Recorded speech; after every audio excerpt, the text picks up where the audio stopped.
मेरे प्रिय, काश आप जानते, काश आप देख पाते कि स्वर्ग आप में क्या देखता है। एक जीवन है, एक शानदार जीवन जो आपका इंतजार कर रहा है। फिर भी बहुत से लोग अपने विशेषाधिकार से नीचे, अपनी नियति से नीचे जीते हैं। लेकिन मेरी बात सुनो, क्योंकि सिर्फ एक हफ्ते में मैंने इसे देखा, मैंने इसे जिया है। 5 साधारण आदतों ने सब कुछ बदल दिया। और मैं आपको बताती हूँ, यदि आप अपना दिल खोलेंगे तो वे आपके लिए भी ऐसा ही करेंगी। पहला, जीवन बोलने की आदत। जो शब्द आप बोलते हैं वे बीज हैं। ओह, आप में से कितने लोग बिना जाने अपनी ही नियति को कोस रहे हैं। मैं नहीं कर सकता, मैं नहीं करूंगा, मैं कभी नहीं कर पाऊंगा, और स्वर्ग इसे सुनता है। लेकिन जब आप अपने शब्दों को बदलते हैं, जब आप घोषणा करते हैं, मैं चुनी गई हूं, मैं मजबूत हूं, मैं अपने ईश्वरीय उद्देश्य में चल रही हूं, तो आपके जीवन की नींव हिलने लगती है। दूसरा, दैनिक समर्पण की आदत। समर्पण के बिना कोई जीत नहीं है।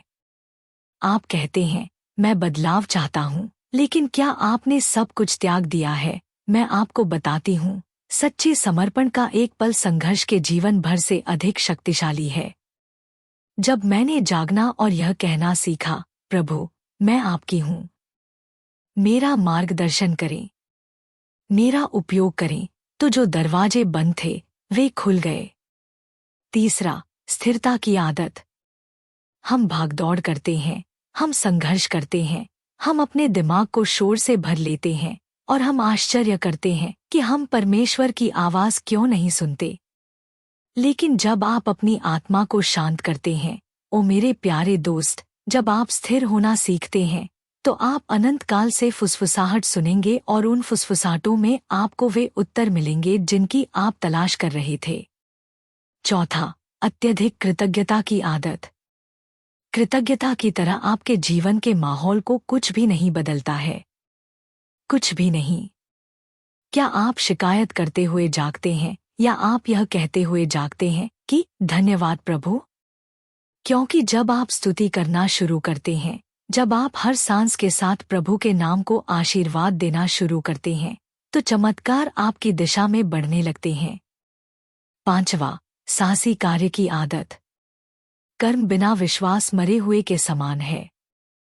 आपके पास सपना है, आपके पास दृष्टि है, लेकिन क्या आप आगे बढ़ेंगे? मैं आपको बताती हूँ, सिर्फ एक हफ्ते में मेरे लिए सब कुछ बदल गया, क्योंकि मैंने एक और दिन इंतजार करने से इनकार कर दिया। मैं बाहर निकली। मैंने ऐसे काम किया जैसे कि वादा पहले से ही मेरा था। और जब मैंने ऐसा किया, तो स्वर्ग ने मेरा साथ दिया। आप जो शब्द बोलते हैं वे केवल ध्वनियां नहीं हैं, वे बीज हैं जो उस वास्तविकता को आकार देते हैं जिसमें आप रहते हैं। आपके द्वारा बोला गया हर शब्द शक्ति रखता है, बनाने या नष्ट करने की, ठीक करने या घायल करने की, जीवन लाने या मृत्यु लाने की शक्ति। अधिकांश लोग लापरवाही से बोलते हुए जीवन गुजार देते हैं, इस बात से अनजान कि उनके शब्द सक्रिय रूप से उनके भविष्य का निर्माण कर रहे हैं।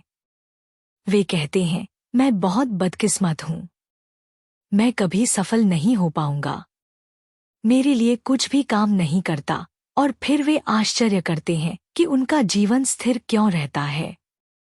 वे संघर्ष करना क्यों जारी रखते हैं, जहां अवसर उनकी उंगलियों से फिसलते हुए प्रतीत होते हैं। लेकिन मेरे प्यारे दोस्त, मैं आज आपको पूरे विश्वास के साथ बताती हूँ, आपके शब्द आपकी नियति को आकार दे रहे हैं, चाहे आप इसे महसूस करें या नहीं। और जब तक आप अपने बोलने का तरीका नहीं बदलते, आप कभी भी वह बदलाव नहीं देखेंगे जो आप चाहते हैं। मुझे इस सच्चाई को खुद सीखना पड़ा। एक समय था जब मैं भी बिना सोचे समझे बोलती थी, नकारात्मकता को अपने होठों से निकलने देती थी, और मुझे इसका एहसास भी नहीं होता था।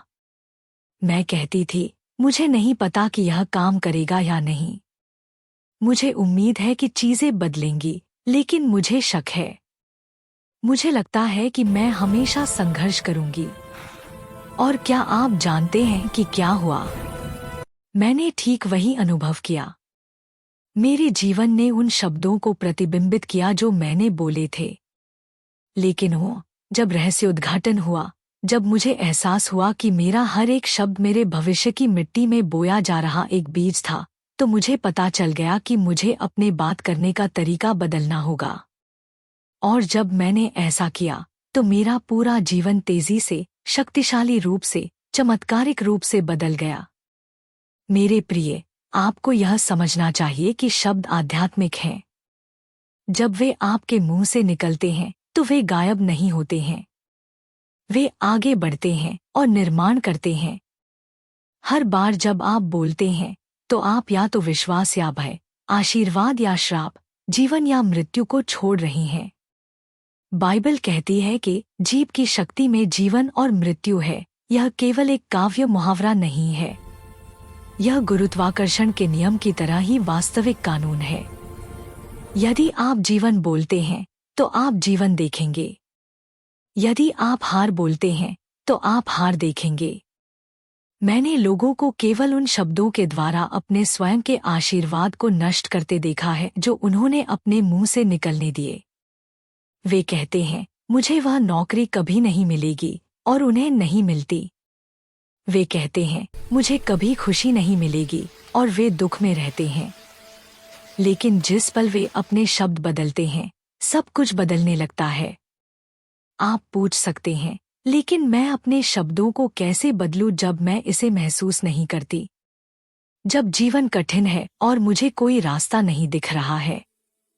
ओह मेरे प्यारे दोस्त, ठीक उसी समय आपको जीवन के बारे में सबसे अधिक बोलना चाहिए। आप सकारात्मक शब्द बोलने के लिए तब तक इंतजार नहीं करते जब तक कि आपका मन न करे। नहीं, आप उन्हें अंधेरे में भी घोषित करते हैं। आप कहते हैं, मैं धन्य हूँ, तब भी जब आप टूटा हुआ महसूस करते हैं। आप कहते हैं, मेरे लिए दरवाजे खुल रहे हैं, तब भी जब हर दरवाजा बंद लगता है। आप कहते हैं, मैं अनुग्रह में चल रही हूँ, तब भी जब आप अस्वीकार किए गए महसूस करते हैं। और मैं आपको बताती हूँ, जब आप इस तरह बोलना शुरू करेंगे, तो चीजें बदलना शुरू हो जाएंगी। यह जादू नहीं है। यह एक आध्यात्मिक सिद्धांत है।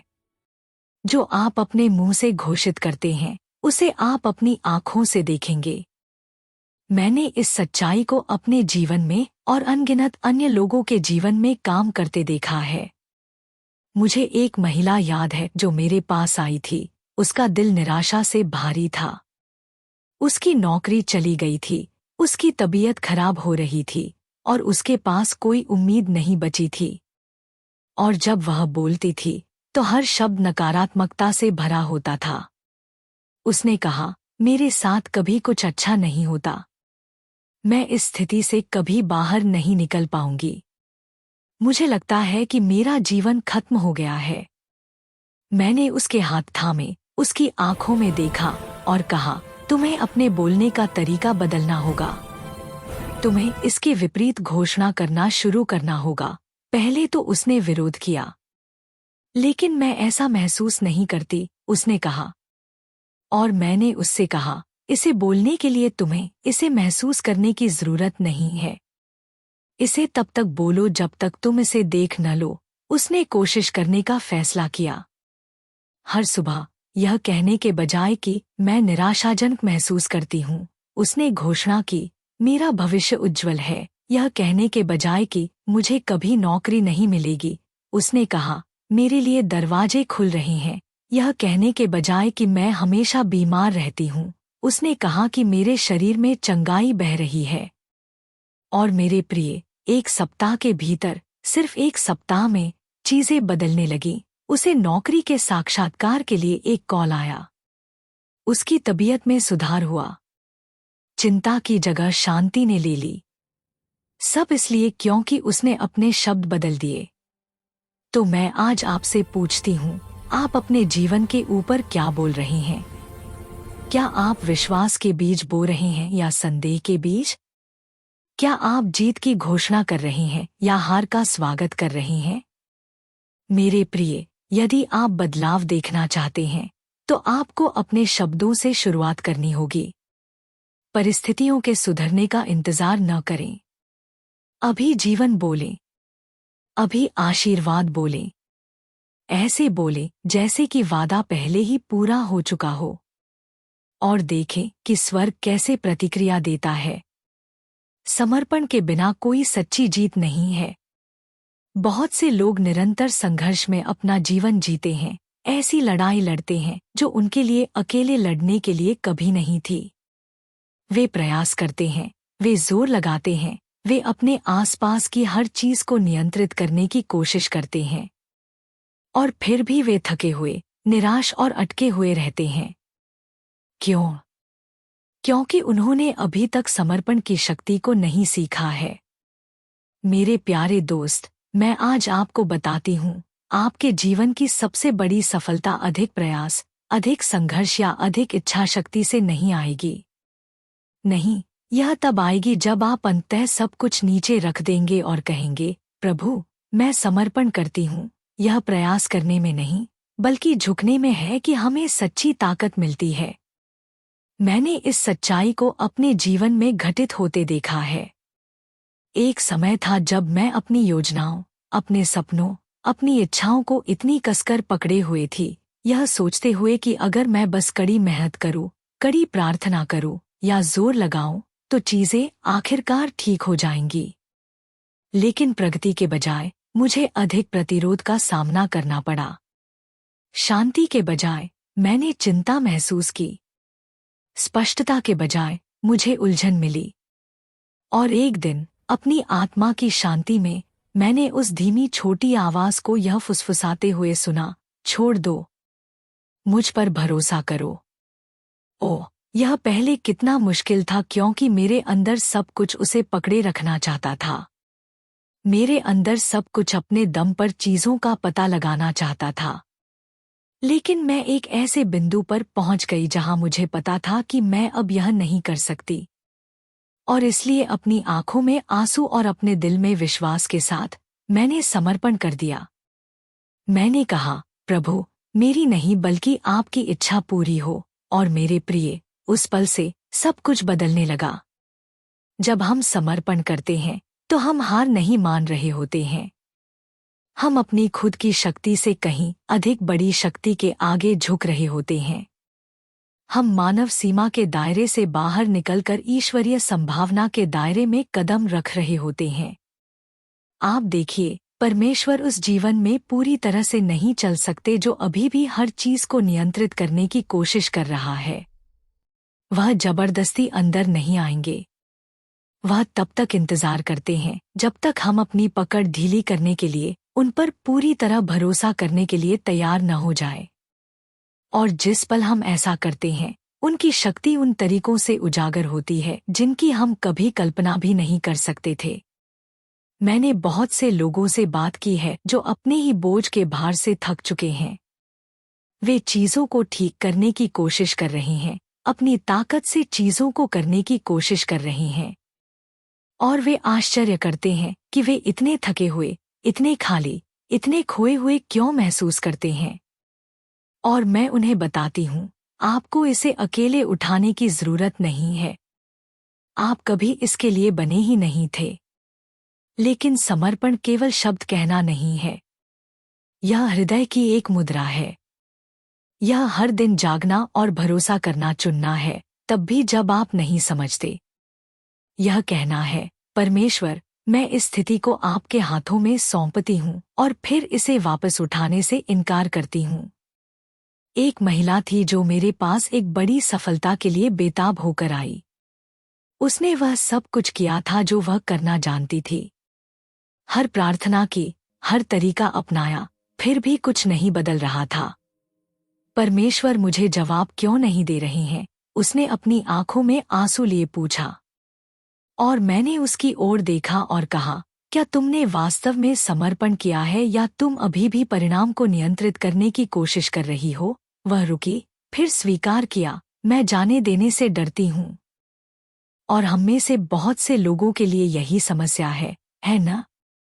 हम डरते हैं कि अगर हम छोड़ देंगे तो हम नियंत्रण खो देंगे। लेकिन सच तो यह है, हम शुरू से ही नियंत्रण में नहीं थे। परमेश्वर हमेशा नियंत्रण में थे और वह हमारे जीवन को संभालने में हमसे कहीं अधिक सक्षम है। तो उसने यह किया, उसने समर्पण कर दिया। उसने अपनी खुद की योजनाओं, अपनी समय सीमा, अपने डर को छोड़ दिया। और कुछ ही दिनों में जिस चीज के लिए वह प्रार्थना कर रही थी, वह उस तरह से सामने आने लगी जिसकी उसने कभी उम्मीद नहीं की थी। उत्तर हमेशा वही था, उसके प्रयास करना बंद करने और भरोसा करना शुरू करने का इंतजार कर रहा था। मेरे प्रिय, आप किस चीज को पकड़े हुए हैं जिसे परमेश्वर आपसे छोड़ने के लिए कह रहे हैं? क्या यह कोई सपना है, कोई रिश्ता है, कोई डर है, कोई पुरानी गलती है? जो कुछ भी है, मैं आपसे वादा करती हूँ कि जब आप अंततः इसे नीचे रख देंगे तो आप हारेंगे नहीं। आप लाभ प्राप्त करेंगे, आप शांति प्राप्त करेंगे, आप स्पष्टता प्राप्त करेंगे, आप ईश्वरीय हस्तक्षेप प्राप्त करेंगे। समर्पण का मतलब यह नहीं है कि हम कार्रवाई करना बंद कर दें। इसका मतलब है कि हम चीजों को अपने तरीके से होने के लिए मजबूर करना बंद कर दें। इसका मतलब है कि हम अपना हिस्सा करें और फिर परमेश्वर पर भरोसा करें कि वह अपना काम करेंगे। इसका मतलब है कि हम समय सीमा को छोड़ दें और उन्हें अपने सही तरीके से चीजों को खोलने दें। और जब हम ऐसा करते हैं तो हम अनुग्रह के एक प्रवाह में कदम रखते हैं, एक अलौकिक आसानी जहां चीजें बिना प्रयास के, बिना संघर्ष के अपनी जगह पर गिरने लगती हैं। मैं आज आपको बताती हूँ, जो कुछ भी आपको नीचे दबा रहा है, जो कुछ भी आप इतनी कसकर पकड़े हुए हैं, उसे जाने दें। इसे परमेश्वर को दे दें। उन पर भरोसा करें और देखें कि वह उन तरीकों से कैसे चलते हैं जिनकी आपने कभी उम्मीद नहीं की थी। क्योंकि सबसे बड़ी जीत हमारी ताकत में नहीं, बल्कि हमारे समर्पण में जीती जाती है। जो विचार आप सोचते हैं और जो शब्द आप बोलते हैं, उनमें आपकी कल्पना से कहीं अधिक शक्ति होती है। वे आपके जीवन की दिशा को आकार देते हैं, आपके भविष्य को निर्धारित करते हैं और आपके साथ होने वाली हर चीज को प्रभावित करते हैं। बहुत से लोग अपना पूरा जीवन परिस्थितियों से नहीं, बल्कि अपने ही विचारों और शब्दों से फंसकर जीते हैं। वे सुबह जागते हैं और तुरंत अपने दिमाग में नकारात्मकता का अभ्यास करना शुरू कर देते हैं। मैं काफी अच्छी नहीं हूँ, चीजें मेरे लिए कभी काम नहीं करती, मैं कभी सफल नहीं होंगी। और फिर वे आश्चर्य करते हैं कि वे संघर्ष करना क्यों जारी रखते हैं, दरवाजे बंद क्यों रहते हैं, वे कभी भी मुक्त होते क्यों नहीं दिखते। लेकिन मेरे प्यारे दोस्त, मैं आज आपको बताती हूँ, यदि आप अपने विचारों और अपने शब्दों को बदल सकते हैं, तो आप अपना जीवन बदल सकते हैं। मुझे वह समय याद है जब मैं नकारात्मक सोच से बंधी हुई थी। मुझे शुरू में इसका एहसास भी नहीं था। छोटा सोचना, सबसे बुरे की उम्मीद करना, यह मान लेना कि चीजें मेरे लिए काम नहीं करेंगी, यह बहुत स्वाभाविक था। मैं आशीर्वाद के लिए प्रार्थना करती थी, लेकिन अपने दिमाग में मैं तुरंत सोचती थी, खैर, मुझे उम्मीद है कि कुछ अच्छा होगा, लेकिन शायद नहीं होगा। और क्या आप जानते हैं, मैंने ठीक वही अनुभव किया। एक के बाद एक बंद दरवाजे, निराशा के बाद निराशा। लेकिन एक दिन मुझे एक रहस्य उद्घाटन हुआ। मुझे एहसास हुआ कि मेरे विचार और शब्द मेरे खिलाफ काम कर रहे थे। परमेश्वर के साथ साझेदारी करने के बजाय मैं अनजाने में अपनी खुद की सफलता को रोक रही थी। और जिस पल मैंने बदलने का फैसला किया, सब कुछ बदल गया। आप देखिए, विचार बीज हैं। हर विचार जिसे आप अपने दिमाग में आने देते हैं, वह आपके दिल की मिट्टी में बोया जाता है। और जो कुछ भी आप बोते हैं, आप अंततः अपने जीवन में देखेंगे। यदि आप लगातार नकारात्मक विचार सोचते हैं, यदि आप लगातार संदेह और भय पर ध्यान करते हैं, तो आप ठीक वही फसल काटेंगे। लेकिन अगर आप अपने दिमाग को विश्वास से, उम्मीद से, परमेश्वर के वादों से भरते हैं, तो आपका जीवन उसे प्रतिबिंबित करना शुरू कर देगा। मैंने लोगों को अपने सोचने के तरीके को बदलकर वर्षों के संघर्ष से मुक्त होते देखा है। मैंने दरवाजे खुलते, चमत्कार होते और नियति बदलते देखी है, क्योंकि किसी ने अपने विचारों को अपने डर के बजाय परमेश्वर की सच्चाई के साथ संरेखित करने का फैसला किया। दुश्मन इस सच्चाई को ज्यादातर लोगों से बेहतर जानता है। यही कारण है कि वह आपके दिमाग को झूठ से भरने के लिए इतनी मेहनत करता है।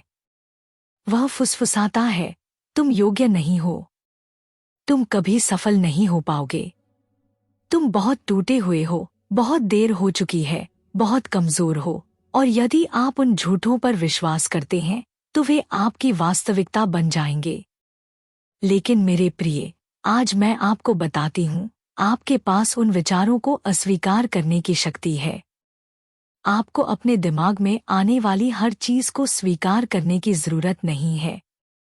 आप अपने विचारों पर अधिकार ले सकते हैं। आप चुन सकते हैं कि क्या रहेगा और क्या जाएगा। सिर्फ इसलिए कि एक नकारात्मक विचार आपके दिमाग में आता है, इसका मतलब यह नहीं है कि आपको उसका मनोरंजन करना होगा। आप इसे सच्चाई से बदल सकते हैं। यही कारण है कि अपने शब्दों की रक्षा करना भी इतना महत्वपूर्ण है। आपके शब्द आपके विचारों को जीवन देते हैं। जो कुछ भी आप बोलते हैं उसे आप मजबूत करते हैं। यदि आप डर बोलते हैं तो डर बढ़ेगा। यदि आप संदेह बोलते हैं तो संदेह जड़ पकड़ लेगा। लेकिन यदि आप विश्वास बोलते हैं तो विश्वास बढ़ेगा। जब मैंने अपने शब्दों को उस चीज के साथ संरेखित करना सीखा जो मैं अपने जीवन में देखना चाहती थी बजाय इसके कि जिससे मैं डरती थी, तो चीजें कहने लगी, मैं हर अच्छे काम के लिए सुसज्जित हूँ। यह कहने के बजाय कि मेरे लिए कभी कुछ नहीं बदलता, मैंने कहा, दरवाजे मेरे पक्ष में खुल रहे हैं। पहले तो यह अप्राकृतिक लगा। मेरी परिस्थितियां तुरंत उन शब्दों को प्रतिबिंबित नहीं करती थी जो मैं बोल रही थी, लेकिन मैं फिर भी इसकी घोषणा करती रही। और समय के साथ मैंने जो बोला उसे सच होते देखना शुरू कर दिया। मुझे एक आदमी से मिलना याद है जिसने आगे बढ़ने के लिए सालों तक संघर्ष किया था। हर बार जब कुछ अच्छा होना शुरू होता तो तुरंत कुछ बुरा हो जाता। उसे यकीन था कि वह शापित है, कि वह कभी सफल नहीं होगा। और हर बार जब वह बोलता था तो वह नकारात्मकता ही थी। मुझे कोई राहत नहीं मिल सकती, वह कहता था। मेरे लिए चीजें हमेशा गलत हो जाती हैं। मैंने उससे कहा, तुम्हें अपने बोलने का तरीका बदलना होगा। तुम्हें अपनी स्थिति पर जीवन की घोषणा करना शुरू करना होगा। उसने पहले तो विरोध किया, लेकिन अंततः उसने कोशिश करने का फैसला किया। हर सुबह वह कहने लगा, मैं धन्य हूँ। अच्छी चीजें मेरे रास्ते में आ रही हैं। मैं अनुग्रह में चलता हूँ। और कुछ ही हफ्तों में चीजें बदलने लगीं। अवसर आए, सही लोग उसके जीवन में आए। संघर्ष का चक्र टूट गया। क्यों? क्योंकि उसने अपने विचार और शब्द बदल दिए। मेरे प्रिय, मैं आज आपसे पूछती हूँ, आप अपने दिमाग में क्या आने दे रहे हैं? आप अपने जीवन पर क्या शब्द बोल रहे हैं? आप अपने विचारों और शब्दों के साथ लापरवाह होने का जोखिम नहीं उठा सकते। वे आपकी नियति को आकार दे रहे हैं। यदि आप बदलाव देखना चाहते हैं तो इसकी शुरुआत आपके दिमाग में और आपकी जुबान पर होती है। आज विश्वास के विचारों को सोचने, जीत के शब्दों को बोलने का चुनाव करें और देखें कि आपका जीवन कैसे सच्चाई की शक्ति के साथ संरेखित होना शुरू होता है। कृतज्ञता केवल एक भावना नहीं है, यह एक ऐसी शक्ति है जिसमें आपके जीवन में सब कुछ बदलने की क्षमता है। अधिकांश लोग कृतज्ञता व्यक्त करने से पहले तब तक प्रतीक्षा करते हैं जब तक कि उनके पास आभारी होने के लिए कुछ न हो, लेकिन यह ऐसे काम नहीं करता है। कृतज्ञता केवल अच्छी चीजों की प्रतिक्रिया नहीं है, यह वह चाबी है जो अच्छी चीजों को खोलती है। जब आप धन्यवाद के दिल के साथ जीते हैं तो आशीर्वाद देखने से पहले ही आप अपने जीवन में अनुग्रह, आनंद और चमत्कारों को आमंत्रित करते हैं। लेकिन बहुत से लोग विपरीत भावना में जीते हैं। वे शिकायत करते हुए जागते हैं। वे अपना दिन इस बात पर ध्यान केंद्रित करते हुए गुजारते हैं कि क्या गलत है। वे अपने आशीर्वादों के बारे में बोलने से ज्यादा अपनी समस्याओं के बारे में बोलते हैं। और फिर वे आश्चर्य करते हैं कि वे अटका हुआ क्यों महसूस करते हैं, कुछ भी क्यों नहीं बदलता है, वे निराशा के चक्र में क्यों रहते हैं। मेरे प्रिय, मैं आज आपको बताती हूँ, यदि आप अपने जीवन को बदलता हुआ देखना चाहते हैं, यदि आप अनुग्रह के द्वार खोलना चाहते हैं, तो कृतज्ञता के साथ शुरुआत करें। मैंने अपने जीवन के सबसे कठिन मौसमों में से एक में यह सबक सीखा। सब कुछ गलत होता दिख रहा था। मैं प्रार्थना कर रही थी, मैं विश्वास कर रही थी, लेकिन मैं शिकायत भी कर रही थी। मैं उस पर ध्यान केंद्रित कर रही थी जो मेरे पास नहीं था, बजाय इसके कि जो मेरे पास था। और एक दिन, हताशा के एक पल में, मैंने उस धीमी छोटी आवाज को यह कहते हुए सुना, क्या तुमने मुझे धन्यवाद दिया है? यह इतना सरल प्रश्न था, फिर भी यह सीधे मेरे दिल में उतर गया। क्योंकि सच तो यह था, मैं अपनी कमी पर इतना केंद्रित थी कि मैं जो मेरे पास था उसके लिए आभारी होना भूल गई थी। तभी और वहीं मैंने एक फैसला किया। मैं धन्यवाद देना शुरू करने के लिए चीजों के बदलने का इंतजार नहीं करूंगी। मैं अभी शुरू करूंगी। मैंने हर चीज के लिए परमेश्वर को धन्यवाद देना शुरू किया। मैंने अपने फेफड़ों में सांस के लिए, एक नए दिन के लिए, हर उस छोटे आशीर्वाद के लिए जिसे मैंने नजरअंदाज कर दिया था, उनका धन्यवाद किया। और कुछ अविश्वसनीय हुआ। मेरी स्थिति रातों रात नहीं बदली, लेकिन मेरा दिल बदल गया, मेरा दृष्टिकोण बदल गया। मैंने जीवन को अलग तरह से देखना शुरू किया।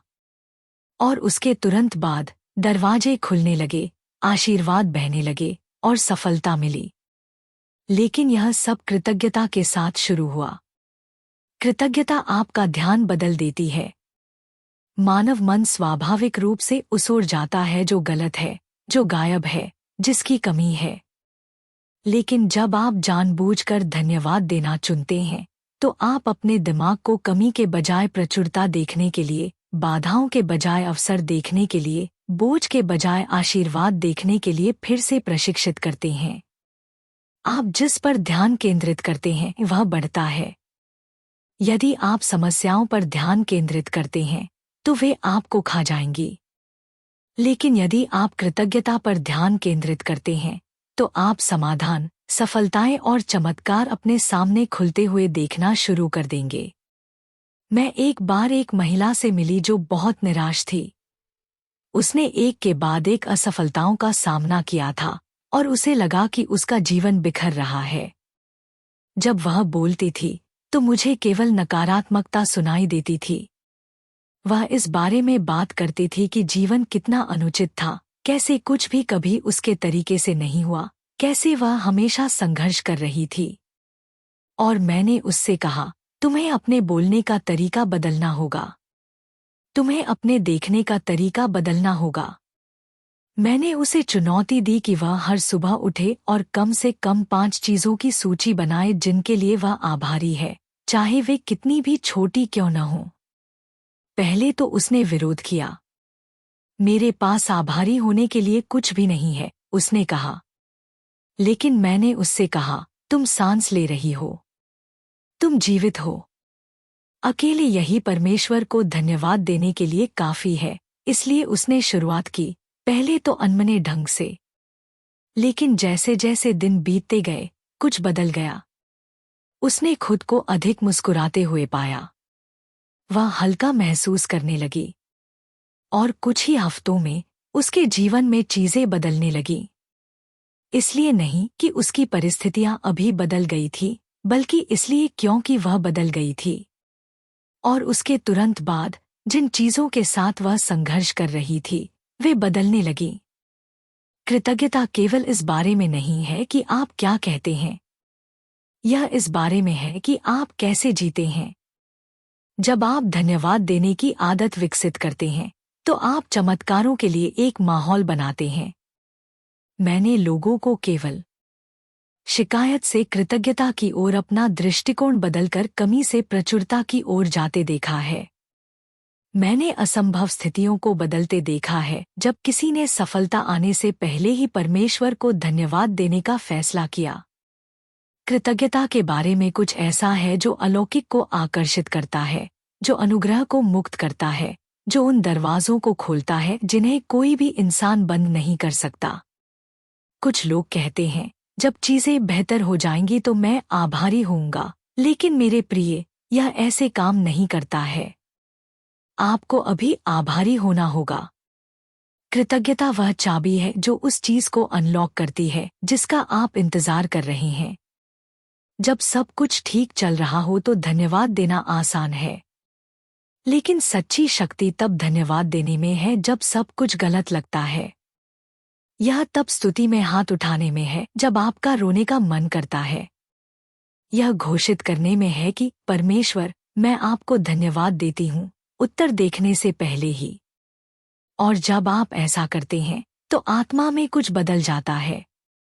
लड़ाइयाँ आपके पक्ष में मुड़ने लगती हैं, जंजीरें टूटने लगती हैं, दरवाजे खुलने लगते हैं, क्योंकि जो दिल धन्यवाद से भरा होता है वह एक ऐसा दिल होता है जो प्राप्त करने के लिए तैयार होता है। तो मैं आज आपसे पूछती हूँ, आप किस पर ध्यान केंद्रित कर रहे हैं? क्या आप अपने आशीर्वादों को बड़ा करने के बजाय अपनी समस्याओं को बड़ा कर रहे हैं? क्या आप धन्यवाद देने के बजाय शिकायत कर रहे हैं? यदि आप बदलाव देखना चाहते हैं तो कृतज्ञता के साथ शुरुआत करें। हर सुबह जागें और घोषित करें, मैं धन्य हूँ। मेरे पास पर्याप्त से अधिक है। मैं अनुग्रह में चलती हूँ। भले ही आप इसे अभी तक महसूस न करें, फिर भी इसे बोलें।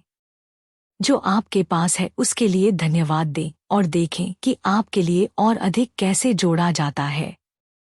क्योंकि प्रचुरता के जीवन का रहस्य अधिक प्राप्त करने में नहीं है, यह उस चीज की सराहना करने में है जो आपके पास पहले से है। कृतज्ञता ही कुंजी है, कृतज्ञता ही उत्तर है, कृतज्ञता ही चमत्कार का द्वार है। अनुशासन वह पुल है जो वहां के बीच है जहां आप हैं और जहां आप होना चाहते हैं। बहुत से लोग बदलाव की इच्छा रखते हैं, वे परिवर्तन के लिए तरसते हैं, वे सफलताओं के लिए प्रार्थना करते हैं, फिर भी वे उन आदतों को स्थापित करने के लिए तैयार नहीं होते हैं जो उन्हें वहां ले जाएंगी। वे प्रेरणा का इंतजार करते हैं, वे प्रोत्साहन का इंतजार करते हैं, वे किसी बड़े संकेत का इंतजार करते हैं जो उन्हें आगे बढ़ाए। यह महसूस न करते हुए कि सच्ची सफलता दैनिक अनुशासन के अनदेखे क्षणों में बनती है। आप अपनी इच्छाओं के स्तर तक नहीं उठते हैं, आप अपनी आदतों के स्तर तक उठते हैं। यदि आप अपने जीवन में स्थायी परिवर्तन देखना चाहते हैं तो आपको अनुशासन के लिए प्रतिबद्ध होने के लिए तैयार होना चाहिए, भले ही आपका मन न करे। तब भी जब कोई देख न रहा हो, तब भी जब ऐसा लगे कि कुछ नहीं हो रहा है। क्योंकि जो आप लगातार करते हैं दिन ब दिन, वही आपकी नियति की दिशा तय करेगा। मेरे जीवन में एक समय था जब मैं असंगतता से जूझ रही थी। मैं एक नए लक्ष्य, एक नए सपने, एक नई दृष्टि को लेकर उत्साहित हो जाती थी और कुछ दिनों या हफ्तों के लिए मैं अपना सब कुछ लगा देती थी। लेकिन फिर जब उत्साह फीका पड़ जाता, जब चुनौतियां आती, जब परिणाम उतनी जल्दी नहीं आते जितनी मुझे उम्मीद थी, तो मैं धीरे धीरे गति खो देती थी।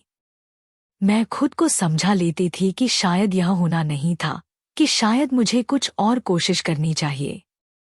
और इसलिए मैं एक चक्र में फंसी रही।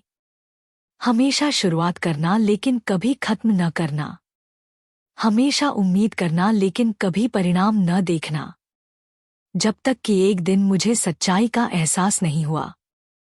प्रेरणा क्षणभंगुर है, लेकिन अनुशासन वह है जो आपको आगे ले जाता है। यदि आप इस पर भरोसा करते हैं कि आप उस पल में कैसा महसूस करते हैं, तो आप कभी भी सुसंगत नहीं होंगे। लेकिन अगर आप अनुशासन के लिए प्रतिबद्ध हैं, तो आप तब भी प्रगति देखेंगे जब आपका मन नहीं होगा। अनुशासन आसान नहीं है, लेकिन यह हमेशा सार्थक होता है।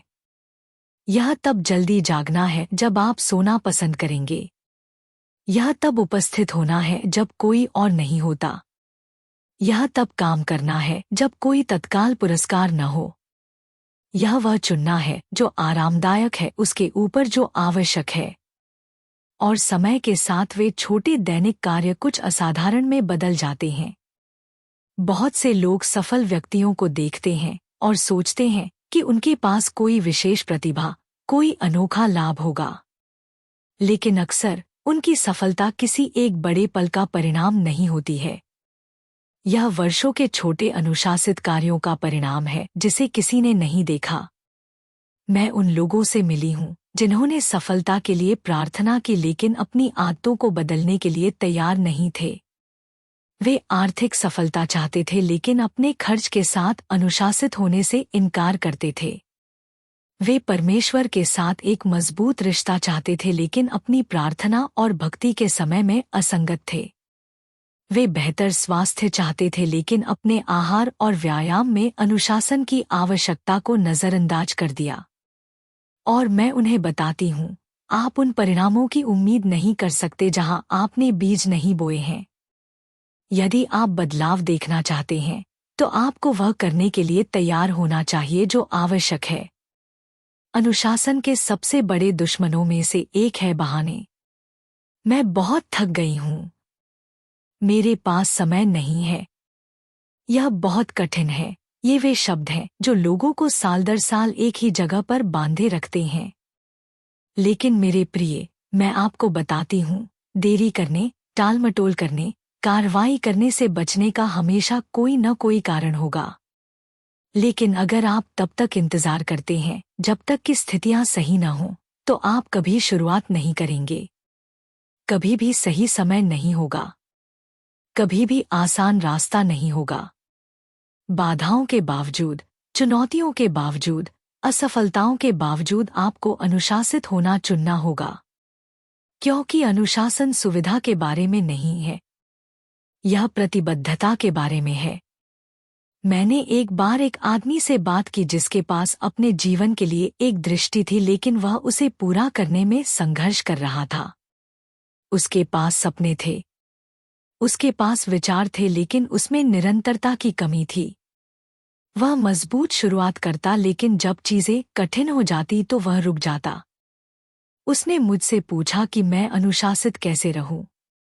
और मैंने उससे कहा कि तुम्हें यह तय करना होगा कि तुम्हारी दृष्टि बलिदान के लायक है। तुम्हें खुद को भावनाओं के बजाय उद्देश्य में लंगर डालना होगा क्योंकि भावनाएं बदलती रहती हैं। कुछ दिन आप उत्साहित होंगे, अन्य दिनों में आपका हार मान लेने का मन करेगा। लेकिन यदि आप उद्देश्य में निहित हैं, यदि आप समझते हैं कि आप जो कर रहे हैं वह क्यों कर रहे हैं, तो आप कठिन दिनों में भी अनुशासित रहेंगे। अनुशासन एक निर्णय है। यह कोई ऐसी चीज नहीं है जिसके साथ आप पैदा हुए हैं।